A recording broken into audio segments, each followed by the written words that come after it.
Sir வணக்கம் sir. வணக்கம் sir. Chinmayi அவங்களுடைய ஃபோட்டோ வந்து மார்ஃபிங் பண்ணியிருக்காங்க. அது இப்போதைக்கு வைரலாக போயிட்டு இருக்கின்ற ஒரு விஷயம். அவங்க மனவேதனையும் ஏற்பட்டிருக்காங்க. ஸோ இது சார்ந்த பின்னணியில் அவங்கள சின்மையை பிடிக்காதவங்க யார் யாரெல்லாம் இருக்காங்க, என்ன மாதிரியான விஷயங்களை செஞ்சுட்டு இருக்காங்கன்ற மாதிரி தான் இப்போ கேள்வி எழுப்புற மாதிரி இருக்குது. அது என்ன மாதிரி சூழல் சார்? இல்லைங்க, ஆக்சுவலாக சின்மை வந்து திரௌபதி பார்ட் 2 ஒரு பார்ட் 1 பாடியிருக்காங்க. சரி. அதுக்கப்புறம் வெளியில் வந்து அவங்க ஒரு கருத்து சொல்கிறாங்க. ஆக்சுவலாக யார் டைரக்டரு, இந்த படம்னு தெரிஞ்சு தான் பாடியிருக்க மாட்டேன் அப்படின்லாம் சொல்கிறாங்க. அதை வந்து நம்ம ஏற்றுக்க முடியாது. ஏன்னா இப்போ ஒரு படத்தில் பாட வர்றதுக்கு முன்னாடி யார் என்னன்னு கேட்காம நீங்கள் வெறும் பணம் மட்டுமே பிரதானம்னு பாட வந்தீங்கன்னா உங்கள் தொழிலுக்கே நீங்கள் செய்கிற துரோகம் அது. இப்போ நம்ம ஒரு இடத்துக்கு போகிறோம்னா அது யார் என்ன எதுக்காக நம்ம போகிறோம் அப்படிங்கிறது கட்டாயமாக தெரிஞ்சுக்கணும்ல. அப்போ சின்மை அப்படி சொல்கிறத நம்ம ஏற்றுக்க முடியாது. இன்னொன்று ரைட்டு, நீங்கள் ஒரு ஸ்டாண்ட் எடுத்துட்டீங்க, என் பாட்டை படத்தில் பயன்படுத்தாதீங்க, இந்தாங்க நான் வாங்கின காசுன்னு கொடுத்துட்டு நீங்கள் போயிருந்தீங்கன்னா உள்ளபடியே நீங்கள் கிரேட். இது ரெண்டுமே நீங்கள் செய்யலை. ஒரு டைரக்டரை நீங்கள் வந்து காயப்படுத்துறீங்க. அது ஒரு படைப்பாளி, தனிப்பட்ட முறையில் அவருடைய படைப்பு என்ன குப்பையாக வேணாலும் இருக்கட்டும், அல்லது என்ன நல்லா வேணாலும் இருந்துட்டு போகும், அது வேற. ஆனால் அவர் ஒரு டைரக்டர் தானே. ஆமாம். உங்களை விரும்பி தானே அவர் இந்த படத்தில் சின்மை குரல் இருக்கணும்னு நினைக்கிறாரு. ஆமாம். அப்போ நீங்கள் அந்த விஷயத்துக்காக தான் ஒரு மரியாதை கொடுக்கணும்.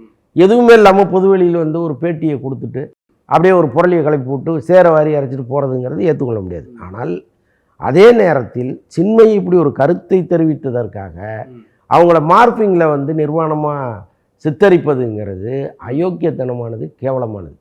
அது எவன் பண்ணாலும் அவனை நடு ரோட்டில் கொண்டு வந்து நிற்க வச்சு அடிக்கணும் இல்லையா? அது அவன் வீட்டில் ஒரு பெண்கள் படம் அப்படி வந்தால் ஒத்து போனான் அவன்.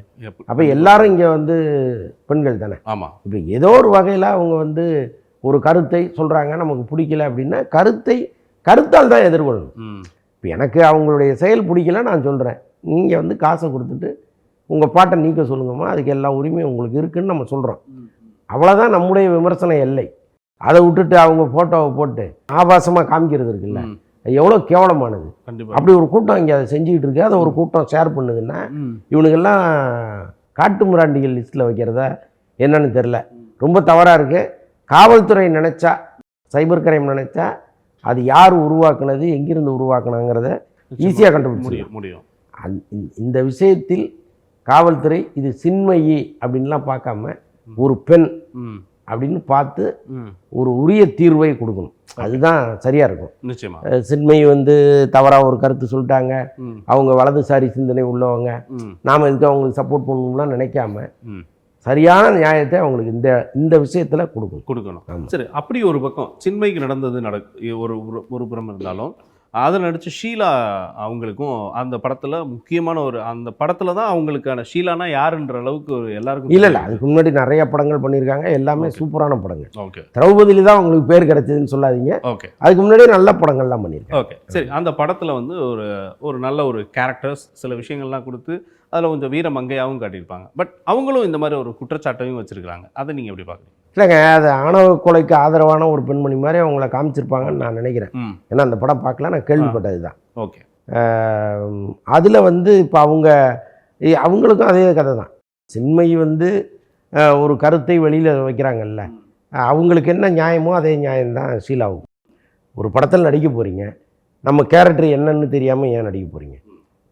இன்னொன்று, மோகன்ஜி இதுக்கு முன்னாடி என்ன மாதிரி படங்கள் எடுத்திருக்காரு, அவருடைய சித்தாந்தம் என்ன, அந்த சித்தாந்தத்துக்கும் நம்முடைய சித்தாந்தத்துக்கும் ஒத்து போகுமா, இவ்வளவும் நினச்சிக்கிட்டு தான் நீங்கள் வந்து அலசி ஆராய்ஞ்சு இந்த படத்துக்குள்ளே போயிருக்கணும். போயிட்டீங்க, ஏதோ ஒரு தவறை செஞ்சிட்டீங்க, வெளியில் வந்து அமைதியாக இருங்க. ஏன்னா அந்த தவறுக்கு பாதி நீங்களும் உடந்தையாக இருந்திருக்கீங்க.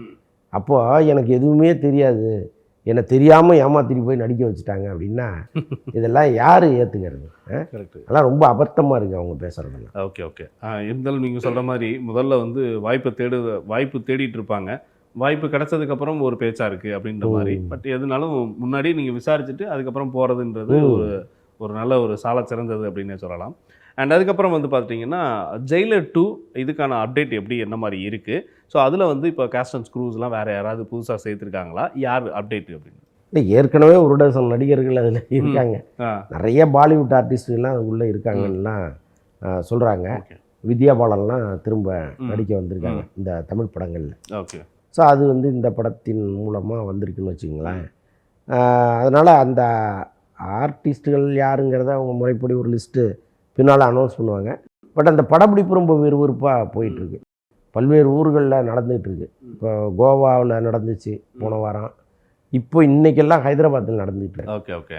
அங்கே தான் அவர் அங்கே இருக்கிற அப்டேட்லாம் கேட்டு தெரிஞ்சுக்கிட்ட மாதிரியெல்லாம் சொன்னாங்களே சார். அவர் முதல் நாளே ஃபோன் பண்ணி என்ன பண்ணிட்டேன், எப்படி போயிட்டுருக்கு, புக் மை ஷோவில் எப்படி இருக்குது, ரிசல்ட் எப்படி இருக்குது அப்படின்னு 1 ஹவருக்கு ஒரு தடவை ஃபோன் பண்ணி கேட்டுகிட்டே இருக்காரு. ஓகே. ஸோ அவ்வளோ உற்சாகமாக இருக்கார் அவர். சிறப்பு. பயங்கர ஹாப்பியாக இருக்காருன்னு தேனப்பன் சார் சொன்னார். நான் அவர்கிட்ட பேசிகிட்டு இருந்தேன். அப்போ அவர் சொன்னார், ரொம்ப ரஜினி சார் ரொம்ப ஹாப்பியாக இருக்கார் அப்படின்னு சொல்லிகிட்டு இருந்தார். ஸோ அதனால் அங்கே தான் ஜெயிலர் 2வில் தான் அவங்க அந்த கேக்கெல்லாம் வெட்டி பிறந்த நாளை கொண்டாடிருக்காங்க. எப்போவுமே சென்னையில் இருந்தாருன்னா அவர் ரசிகர்களை பார்க்குற வழக்கம் இருக்குது. பட் ரொம்ப காலமாக அவர் ஒரு பிறந்த நாளைக்கு சென்னையில் இருக்கிறது இல்லை. Okay okay. அதாவது பாருங்கள், 75 வயசில் ஒருத்தர் அவருடைய பிறந்த நாள் அன்னைக்கு நான் ஓய்வு எடுக்க போயிருக்கேன், என்னை தேடி யாரும் வராதிங்கன்னு சொல்லாமல் ஷூட்டிங் ஸ்பாட்டில் இருக்கார் பாருங்க. எவ்வளோ பெரிய நம்மளாம் இருப்போமான்னு எனக்கு தெரியல. நிச்சயமா ஒரு நல்ல ஒரு முன் உதாரணமான ஒரு இல்லைங்க. அவரை வந்து இவ்வளோ உற்சாகமாக வச்சுருக்கிறது இந்த சினிமா தான். இல்லைன்னா அவர் வந்து ரொம்ப தளர்ந்து இந்நேரம் வந்து என்னவா இருப்பாருன்னே தெரியாது. இந்த சினிமா இல்லைன்னு சொல்கிறேன். Correct correct. அந்த வீடியோவில் ரொம்ப அழகாக ஒரு விஷயம் சொல்கிறாரு. சிவாஜி வந்து இவன் எதுக்கு அடிக்கடி இமயமலைக்கெல்லாம் போகிறான் அப்படின்னு நானே ரொம்ப கடுப்பாயிருக்கேன். அப்புறம் தாண்டா தெரிஞ்சுது, எனக்கெல்லாம் நான் வந்து படம் இல்லாதப்போ ஒரு நாள் ஓட்டுறதே பெரிய பிரச்சனையாக இருந்துச்சு. ஏன்னா எங்கே போகிறதுன்னு தெரியாது, நண்பர்களே கிடையாது. ஆனால் உனக்கெல்லாம் வந்து ரிட்டையர்மெண்ட்டை கழிக்கிறதுக்கு நீ வந்து பல அவுட்லெட் வச்சுருக்க அப்படின்ட்டு பாராட்டியிருக்காரு. Okay okay. அதை யோசிச்சு பாருங்களேன். இப்போ இதே ரஜினி வந்து இப்போ நடிக்கிறாரு, எப்படியும் ஒரு கட்டத்தில் வந்து போதும்னு தோணும். அதுக்கப்புறம் வந்து அவர் எந்த நண்பர் வீட்டில் போய் உட்காந்துருப்பார், முடியாது இல்லை. அப்போ அவருக்குன்னு இமயமலை வச்சுருக்கிறாரு, இன்னும் பல இந்த மாதிரி இடங்களை வச்சுருக்காரு. ஓகே.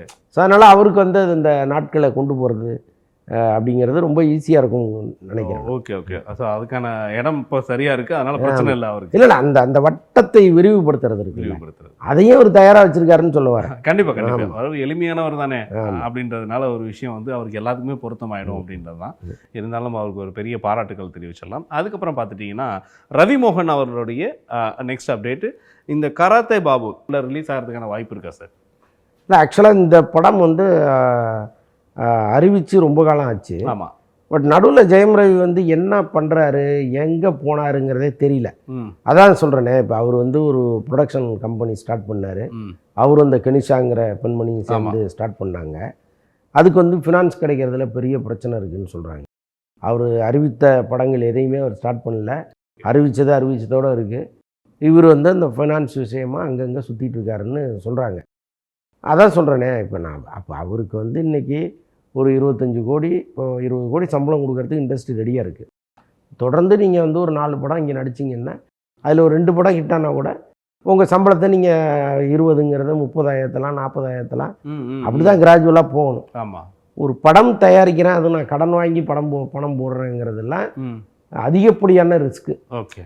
ஒரு சுதந்திரம், அது அவர் செய்யக்கூடாதுன்னு சொல்கிறதுக்கு நம்ம யார்? ஆனால் சொல்கிறேன், அவ்வளோ ரிஸ்க்கு தெரிஞ்சும் ஒரு வேலையில் இறங்கி அவர் நடிக்கிறதையும் சரியாக முடியாமல், படம் தயாரிக்கிறதும் சரியாக முடியாமல் அப்படியே போயிட்டுருக்கார். இல்லை, இது ஃபுல்லாகவே ஒரு பாதை வழிகாட்டி வந்து கனிஷா தான் அப்படின்றதையும் சோஷியல் மீடியாவில் சொல்கிறாங்க. என்ன விஷயத்திலும் கனிஷாட்ட கேட்காம செய்கிறதில்ல அப்படின்ற ஒரு விஷயத்தையும் சொல்கிறாங்க. ஒருவேளை இந்த பயணம் கூட அவங்களுடைய வழிகாட்டுதல் படி தான் நடக்கும். ஆமாம்மா, அவங்களுடைய தூண்டுதலில் தான் ஒரு ப்ரொடக்ஷன் கம்பெனியை ஸ்டார்ட் பண்ணுது. ஓகே. தெரியல, அவங்களுக்கு ஒரு நோக்கம் இருக்கலாம், நம்மளால் முடியும் அப்படிங்கிற ஒரு நம்பிக்கை இருக்கலாம். பட் அதற்கான அறிகுறி இது வரைக்கும் தென்படலை அப்படின்னு சொல்லுவார். Okay okay okay.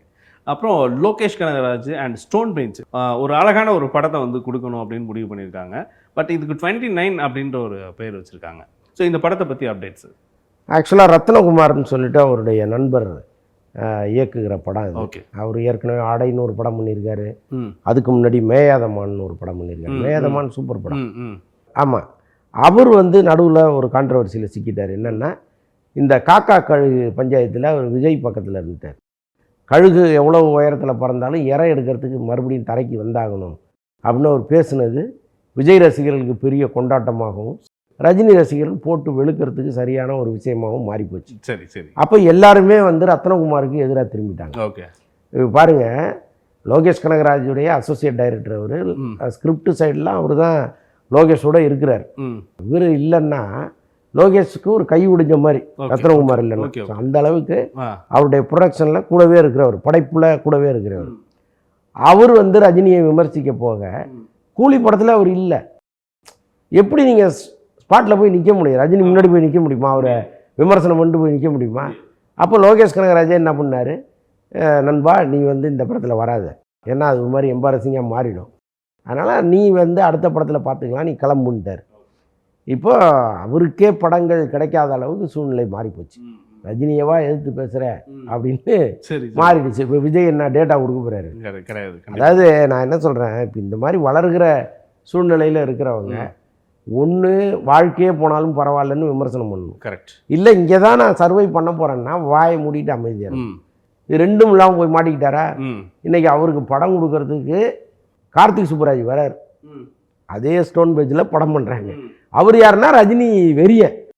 அவர் சொல்கிறார், அவன் பேசுனதில் பல விஷயங்கள் எனக்கு பிடிக்காது, ஆனாலும் அவனுக்கு நான் வாய்ப்பு தரேன்னு சொல்கிறார். புரியுது அவங்களுக்கு? ஸோ அப்போ யாரோ ஒருத்தர் வந்து பரவாயில்லன்னு ஒரு நட்புக்காக அதை பண்ணுறாங்க. அதுவும் இல்லைன்னா அவர் நிலைமை என்ன ஆகும் சொல்லுங்க. அப்போ இவருக்கு நான் சொல்லலை, ஏன்னா இவரெல்லாம் தெரியாமல் ஒன்றுலாம் பேசலை. சரி, இந்த மாதிரி வர்றாங்கல்ல பின்னாடி, அவங்களுக்கு நான் சொல்கிறேன், நீங்கள் சினிமாவில் ஜெயிக்கணும்னா நம்முடைய சொந்த கருத்தை முதல்ல குழி தோண்டி புதைச்சணும். Okay sir. நடிகர் சூர்யாவோட 47வது படம் இதை வந்து ஆவேசம் படத்துடைய இயக்குனர் வந்து ஜித்து பண்ணுறதா தகவல் வெளியாக இருக்குது. இதில் வந்து நஸ்ரியா வந்து நடிக்கிறாங்க. இந்த படத்துடைய அப்டேட் சார். ஆக்சுவலாக நஸ்ரியா வந்து மிகச்சிறந்த நடிகை. அவங்க அதாவது குட்டி நயன்தாரா அப்படின்னு சொல்கிற அளவுக்கு அவரை வந்து இண்டஸ்ட்ரி கொண்டாடி இருந்துச்சு. அதான் இப்போ திருமணத்திற்கு பிறகு பல பேர் நடிக்க வரமாட்டாங்க. ஸோ அந்த லிஸ்ட்டில் அவங்களும் போய் ஒதுங்கிட்டாங்க. பல வருடங்கள் கழித்து அவங்க வந்து திரும்ப நடிக்க வராங்க. ஒரு தமிழ் படத்தில் அவங்க நடிக்கிறாங்க.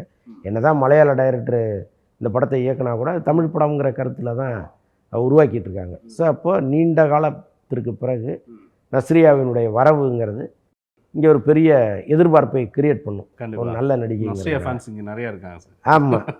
அப்புறம் வந்து நீங்கள் நஸ்ரியா இல்லை சார் சொன்னேன் சார், ஒருவேளை நம்ம கேமராமேன் ஏற்கனவே ஒரு ஃபோட்டோ வச்சுருந்தாரு, அப்படியே இப்போ இந்த ஃபோட்டோவை மாற்றி கூட வச்சுருக்கலாம் இல்லையா? அரசியல்வாதிகளே அடிக்கடி ஃபோட்டோவை மாற்றிட்டு இருக்காங்க.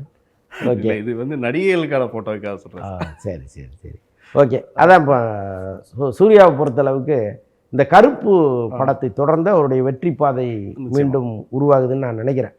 ஏன்னா கருப்பு வந்து ரொம்ப ஒரு மாதிரி இப்போ பார்க்கும்பொழுதே ஒரு வெற்றி படம்ங்கிற எல்லா இலக்குகளும் அதுக்குள்ளே இருக்கு. ஸோ அது ஒன்று. அதுக்கப்புறம் அவர் பண்ணுற படம் வந்து லக்கி பாஸ்கர் படத்தோட டைரக்டர். அந்த படம் கிட்டத்தட்ட முடிவடைந்து போஸ்ட் ப்ரொடக்ஷன் வேலைகள் நடந்துகிட்டு இருக்கு. அதுவும் வந்து பிரமாதமான டைரக்டர். அடுத்து இப்போ ஆவேசம் டைரக்டர். ஸோ இந்த மாதிரி மலையாள இயக்குநர்களோட ஒரு ட்ராவல் பண்ணும்போது இன்னொரு வெற்றி பாதையை நோக்கி அவர் கிளம்புறாருங்கிற மாதிரி தான் நமக்கு தோணுது. ஒரு நல்ல பேர், அவ்வளோதான். படம் இப்போ தான் ஸ்டார்ட் பண்ணி போயிட்டு இருக்காங்க. சூப்பர். வளர வளர அதை பற்றி நம்ம பேசுவோம். Okay sir. Okay sir.